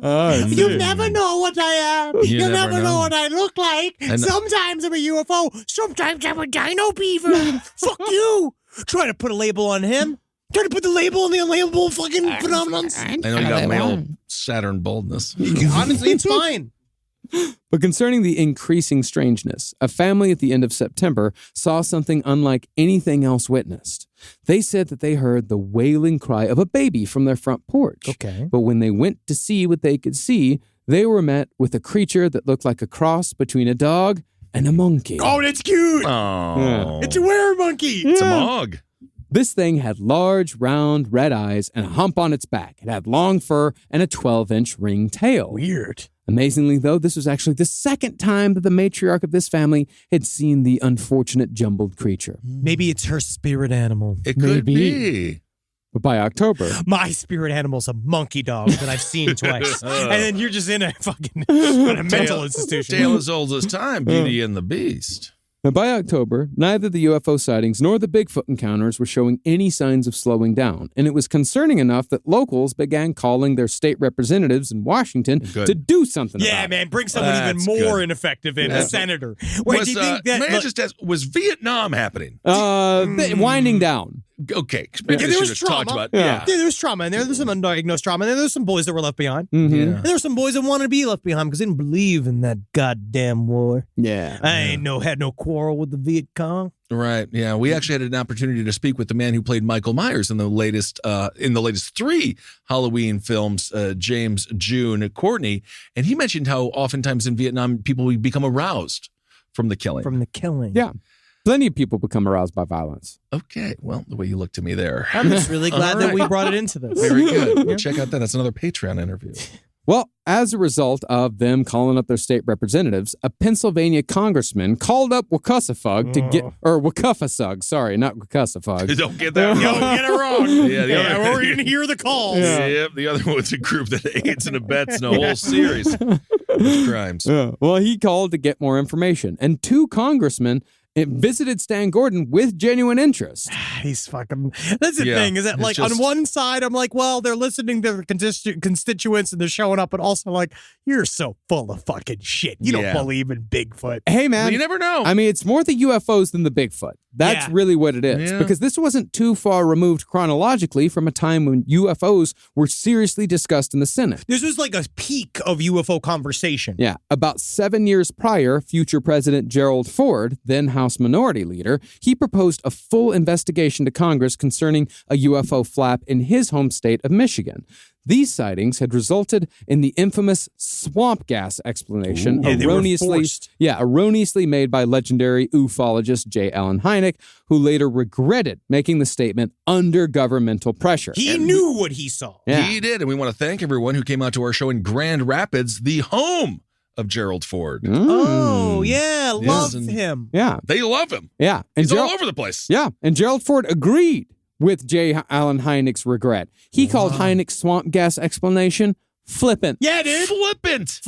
Wow. He might as well have said the R word. Wow. Now, nothing came of Ford's proposal, nor was the Pennsylvania double flap ever discussed in the halls of power in Washington. No, not once. Therefore, Bigfoots continued terrorizing the citizens of Pennsylvania unfettered throughout the rest of the year, eating their corn and fouling their air. They love their corn. I guess so. However, it was said that sometimes when the Bigfoot ate something, his scent would change from that of a dead animal to something more chemical in nature, as if some reaction was taking place. Like the mix of coherent matter with the very creative nature of the universe itself. Self-published. Self-published. No, you got to see here, man. The proof is that it's written down. Mm-hmm. Yes, indeed. Well, compellingly, UFO sightings and Bigfoot encounters in Pennsylvania during the flap, they seesawed. The more UFOs you saw, the less Bigfoots there were on the ground. And the more Bigfoots you saw on the ground, the less UFOs there were in the air. There you go. Fucking supply and demand. Absolutely. Well, I actually think this discounts the mass hysteria theory, because you'd think that both would get more and more frequent until it reached a pitchfork and torch fever pitch. Well, it's the old country buffet. If you see the meatloaf is still there, you know the steak's gone. Yeah. But if the steak's gone, you can get some meatloaf. That's when you roll in. Yeah, I mean, but weirdly, I think that is appropriate. Yeah. Because it's not a mass hysteria that the steak is gone, and now I'm going to have the meatloaf. I got to go to the meatloaf now. But there was a mass hysteria trying to get all the steak, which is why there was no more steak. Which is why you got to go to the meatloaf. But concerning the convergence of UFOs and Bigfoots, on October 25th, they were both present during an actual Bigfoot shootout. This is a good one, man. This is one, because there's so many sightings, but this is a thick one. Well, that night, witness Steve Palmer and his wife were driving to his father's farm when they saw a large, round, red UFO as big as a barn hovering 100 feet above the ground. A group of about 15 people soon gathered to watch the craft. Cool. All of them swear that this goddamn thing was there. Oh, yeah, and it made this crazy noise. This big whirring noise. Whee! Awesome. Yeah. And you had the cries of the large baby. Uh-oh. Now, this time, though, the UFO landed, which was actually very rare. This is the only time anyone saw one of these UFOs actually land. Because when the Bigfoots were dropped off, they would just hover above the ground and put out the ramp, and they'd sure. Yeah, because they're on their way. Because it was like one of those what are they? The group Ubers. Group Ubers? Yes. Groupers. Yeah. Uber pool, but for space. Yes, I got it. Well, after the UFO landed, a couple of young boys decided to investigate with Steve Palmer. They also brought along their 30-06. Of course. Yeah. And when they came upon the UFO resting in a field, 2 8-foot-tall Bigfoots with no necks and long arms began approaching them. Please, we'll tell you the lotto numbers. They could have been nice. They could have been nice. Steve panicked, started firing the rifle, and continued his barrage even after the Bigfoots retreated. Steve claimed to have made 3 hits, which Steve could see because the entire field was illuminated. After being wounded, though, one of the Bigfoots was struck by a beam of light, and after the creature rocked back and forth as if it was about to lose its balance, it charged at Steve. Got you, fake you out. Got you. Weeble wobble, don't fall down. But then it hit a fence and fell down. Yeah, well, it's cute. It's because hard he's to getting used to his corporeal form. Right, sure, absolutely. And that's when Steve and the boys decided they'd better retreat as well. And they finally ran back to their cars. They called the police, who called Stan Gordon. Stan, these guys are fucking just shooting randomly in a field. Can you go fucking end this? Yeah. Because one thing that Stan did say, which is, again, the lament of every round man who is curious in this incredible country of ours, where he says he has tried to show up and see these things on time, and he has never once seen a UFO or a Bigfoot. So he's just like, they're shooting at him right now. Stan puts his, what I can only assume, some form of illegally purchased police siren on the top of his fucking Plymouth, and then like, wee, he made noises with his mouth. It's a code red, man. They like showed up, and by the time he showed up, everybody's gone. Yeah. Oh, poor guy. Well, he made it out the next day, and he was tired. Yeah, I believe he got tired. He was I think he was an engineer. Something like that. He worked at he had some job. He had a real job. He had a day job. Yeah. Right. Oh, really? This wasn't. What? No way. So he came out to do some radiation tests with Steve and a couple other Wakufasug members. Now, radiation tests are standard practice for UFO landing sites. You got to. Yeah, and more often than not, radiation is found. It was found in Rendlesham. It was found in Cortez. Is it the Cortez landing out in New Mexico?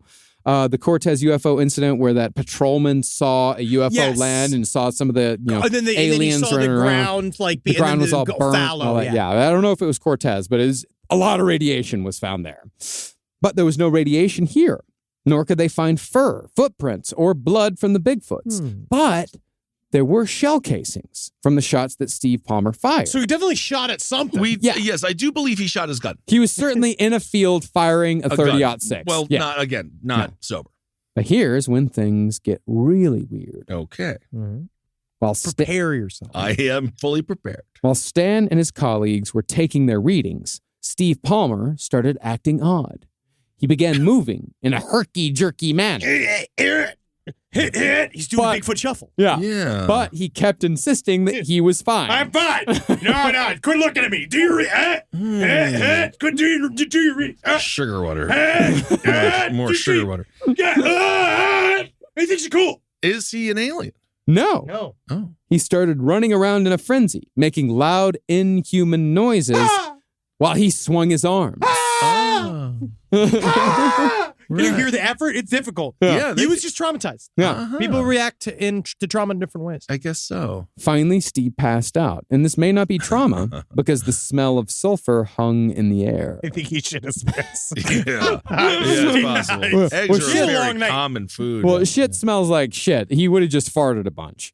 No, I mean, probably eggs for breakfast, eggs for dinner. You know, it was the egg hysteria of the time. Everyone was going egg crazy in the 70s. Afterwards, Steve only complained that his ankle hurt. See? But his hands were tightly clenched. And no matter how hard they tried opening his fists, they couldn't get him to relax. Yeah, man, he had the Bigfoot fits. Wow. Now, when Steve later talked about his experience in the field, he said that he saw a man-like figure cloaked in a black robe, wearing a black hat, and carrying a sickle. Okay. As always, the apparition said that the world would end if mankind wouldn't change his ways. And then he got a vision of the world on fire. We've seen it. Again and again and again. And again, I'd say that if aliens do in fact have this important message to deliver, you take it to the president. Yeah, don't just bring it to Delta. Yeah. Go to the news. Yeah, you don't go to some trigger-happy goon in rural Pennsylvania. But that's all about the slow evolution of humankind. One person at a time. One person at a time. A la carte time. evolution. You do it. You just go in. You find the guy. You make that one guy. Now he's groovy. Yeah. I mean, he can't ungrip his hands ever again. He's got Bigfoot fever. Jimmy Carter would be the closest one. Peanut Farms. I bet you they like peanuts. Well, he was the closest one, I bet, to seeing a cryptid. He also was looking actively for UFOs. Jimmy Carter was obsessed with it. Man, that poor cuck put solar panels on the fucking White House. Yeah, the Iran Contra thing. No, he said while he was in the White House that he saw a UFO, and some people point that to part of the reason why he didn't get reelected. Yeah. Oh. Yeah. Simple man. Yeah. It's the economy and UFOs. Well, after this experience, Steve Palmer claimed to plug into the world of the paranormal. Where before he was just a regular dude, he was now having visions of future events like plane crashes. And then that shit would come true. Wow. And he began seeing and talking to the ghosts of deceased in-laws that he'd never met when they were alive. You know, but I feel like a lot of shit just kind of came on board for him. If you did have a genuine paranormal experience, people do tend to flip out, especially if you are like a deeply materialist. You live out in the middle of rural Pennsylvania. You're not used to like dealing with the flights of the fantastic. And when they appear in front of you, sometimes, again, the more you talk about it, the crazier you sound, and then kind of turns into a chicken and the egg scenario where you're up your own cloaca and you didn't know how you got there. And they did decide the egg came first. Yes. And the thing is about Steve Palmer is that after this, he actually worked with Stan Gordon for the rest of his life. But unfortunately, Steve Palmer died before the publication of the book. Oh. Yeah, he really didn't have a chance to be ridiculed in real life. That's unfortunate. Yeah. The weirdest thing, though, he formed an intimate connection with birds. From what people said... No, you're observing. Hear it out. Yeah, Steve could look at a bird and predict what the bird was going to do. Yeah, it's going to fucking fly. Yeah, it's going to fly. It's going to shit on you, maybe. No. It'll eat something. No, you never know what birds are going to do. You do. Birds are the essence of freedom. Yeah. Birds are the easiest animal to predict what it's going to do. I actually feel it's the opposite. No, it's the absolute opposite. Birds are extremely unpredictable. They're free. What are you talking about? They're dinosaurs. You never know what a bird's going to do. Unison. They're dinosaurs. Some birds fly in unison. They all fly in unison. No, they don't. No, some birds are outliers. Because I lived in a city of... I had a pigeon infestation my last 3 or 4 months in New York City. I intimately got to know the habits of pigeons. They are extremely unpredictable. He became Mike Tyson. He became Mike Tyson. No, I didn't, because Mike Tyson loves his pigeons, and I couldn't stand these pigeons. Oh, I like And then pigeon. I asked my landlord, hey, can you get rid of these pigeons? You know what he said? What? Look it up on the internet. He said, you take care of it. You know how you get rid of a pigeon? Jerk one off in front of all the other ones. Yep. No, the problem is that more pigeons start showing up. It depends what kind of pigeons they are. You need to shoot him in the head. Yeah, well, I can't fire a gun in New York City. BB gun. Nah. Get a machete. Either way, it's over now. You're here. Yeah, I'm here. I'm away from pigeons. But that's the thing, is that from what people said, Steve would say, hey, that bird is going to come over here and land on my shoulder. And the bird, and it'd land on his shoulder. Look at that right there. Look at that. Snow Brown. That's what they call me. That's great. Look at that right here. Yeah. Come on, that's my little guy right here. Cool. Steve, though, he was the only one to actually get an official visit from the Air Force. Wow. They asked him to describe in detail what happened to him that night and the day after. They then hypnotized him to get even more information. He doesn't know what he told them. Oh. And then they left, never to be seen or heard from ever again. That's a lot of outside work that the Air Force did. Mm-hmm. Yeah. Now, after Steve's encounter, both the UFO and Bigfoot sightings began to wind down. They slowed to a relative trickle by the winter of 1973, and by 1974, they became sporadic at best. Yeah, there was a couple bigger sightings. There was another red object that was seen again, landed in a field, saw big feet come out of it. Bigfoots came out of the thing. They went to go, a group went up to a higher elevation to look at it and shot at it again. Shot at it, and then the UFO just disappeared, and the Bigfoots ran into the forest. Steve's just convincing all these fucking doves to suck his dick. A little lower. A little lower. Look, put some feet over here. There's some feet down here. That wasn't the only time, though, that you had a gunshot and then a disappearance. In December, a man in Ohio fired a... It's a the horrible... The name of the town is Ohio. Ohio. Or Ohio. Ohio. But it's Ohio Pile. Yeah, with a Y, so it makes it new metal. Yeah. Wow. Yeah, he fired a revolver at a Bigfoot. But when the bullet made contact, the Bigfoot vanished without a sound, as if it was only a projection that had suddenly cut out. A bubble to be popped. Yeah. Wow. Perhaps coincidentally, that guy's mother-in-law also shot at a Bigfoot who was out on her front porch rattling tin cans 2 weeks later. Oh. Reportedly, when she fired her shotgun, the creature also physically vanished, except this time in a flash of light. The UFO reports came less frequently as well, and Bigfoot encounters slowly turned into suspected sightings by 1974.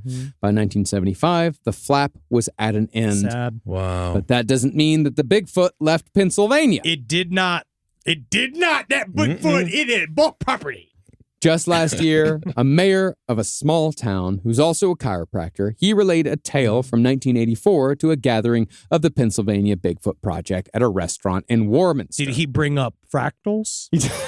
No, not fractals, not vorticulars, not dark matter, not cold fusion, It says here, not electrons or neutrons. If you look at this, if you look at the typical Bigfoot type creature, right, their larger body would have a larger arterial structure than ours. The fluid capacity would allow for hydrodynamic vortex action in the arteries, and the veins would also be a source of charge cluster generation. That's what we have to get Kissel going on. Yeah. Oh, Because okay. he's got the big veins. You do the have ones that aren't all Yes. clotted up. Yeah, we got to get you some Bigfoot So I'm going to veins. follow this self-published book to get healthy. Okay, I got you. Well, the mayor said that something walked up to his campsite he was sharing with his girlfriend at the time, back in 1984, and the Bigfoot screamed in a tone that was both deeply guttural and high-pitched. Ooh, throat singing. Yeah. Yes. Reportedly, the scream shook his body so hard that the air looked like shimmering water, like he was standing in front of a gigantic bass amp. And then he got into the pseudoscience that is chiropractic. Chiropractic.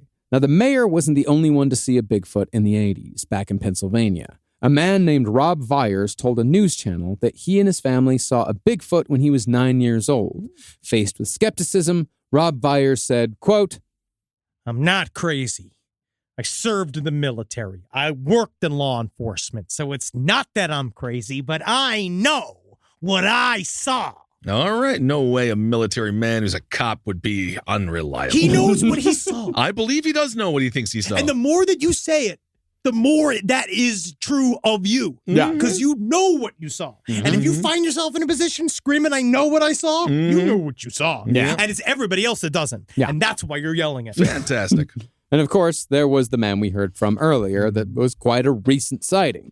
So while the double flap came to an end decades ago, it seems as if at least a few Bigfoots stuck around to make a life for themselves in the wilds and small towns of Pennsylvania. There you go. And you can insert your senator joke because I'm too classy to do it. Thank you. I actually think that John Fetterman is an appropriately sized senator. Absolutely. And we actually have a message here from Officer Ghaznavi of the Chestnut Ridge. Because as you Chestnut Ridge. You know, this took place within the Chestnut Ridge area of Pennsylvania, which they're saying is the hot spot. Like this is the UFO hotspot of the middle of this country. And so we have an actual officer here to talk about what you need to do if you see a UFO. On Top Hat this week, we talked about porn. Pornhub had all of its little, like, what did people search? Chestnut, nowhere to be found. Interesting. Hey there, this is Officer Ghaznavi. If you find yourself in the woods one evening, and maybe you've had one too many Iron Cities, Lord knows I have, and you happen to see a shimmering light in the Jagger bush, and you think to yourself, that must be one of them UFO aliens. Do us a favor here at the Chestnut Ridge Police Department. Don't go willy-nilly shooting your .22 into that bush. My cousin Tommy did that, and he shot his friend Bobby right in the ass. It hurt real bad, but now you could ride the incline right up his butthole.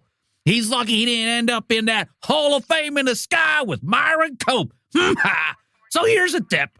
If you do see that shimmer, wait till you see the green of the alien's eyes.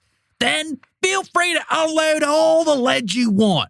But if alien combat ain't your thing, you should call our pal Stan Gordon at 724-838-7768. That is a legit, real number that is still alive. Stan Gordon's, he has a UFO website called Stan Gordon's UFO Anomaly Zone. You can call him at any time, and also sightings at stangordon.info. Please, for the love of God, don't waste this. Please be kind. Please be kind. See a UFO and give him a ring. Look at his website at stangordon.info. Understand, before you prank call this man, just look at the man. Look at the pictures. Look at the man. Look him in the eyes. Know that he is a human being. He's just a man that is he's a normal flesh and blood. Look at this guy. Yeah. Don't fuck with this man. All right. He looks so nice. He's a nice man that is genuinely interested. But if you do happen to see something in the greater Pennsylvania area, send him a message. Give him a call. Keep him company.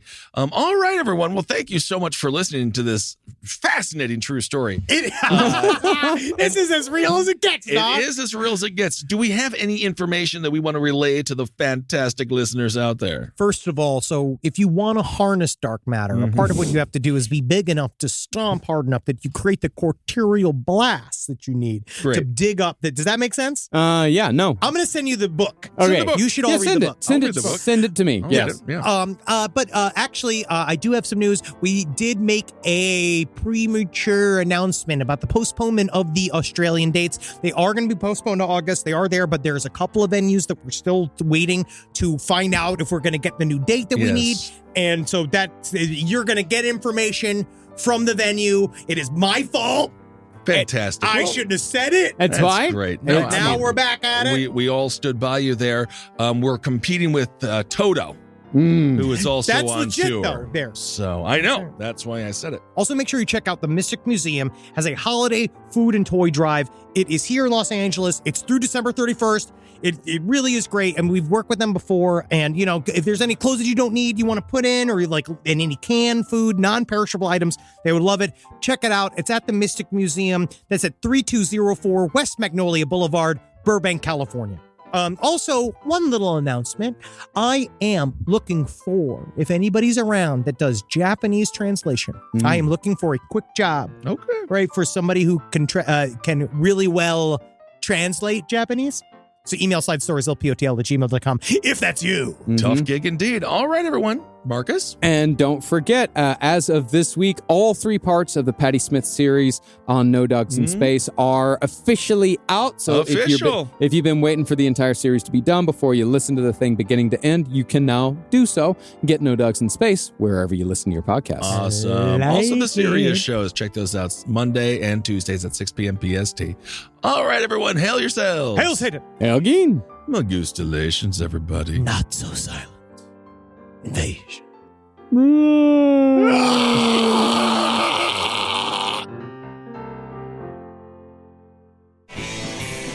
This show is made possible by listeners like you.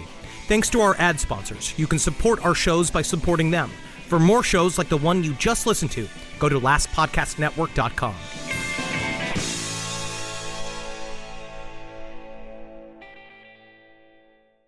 Courage. I learned it from my adoptive mom. Hold my hand? You hold my hand. Learn about adopting a teen from foster care at adoptuskids.org. You can't imagine the reward. Brought to you by Adopt US Kids, the U.S. Department of Health and Human Services, and the Ad Council.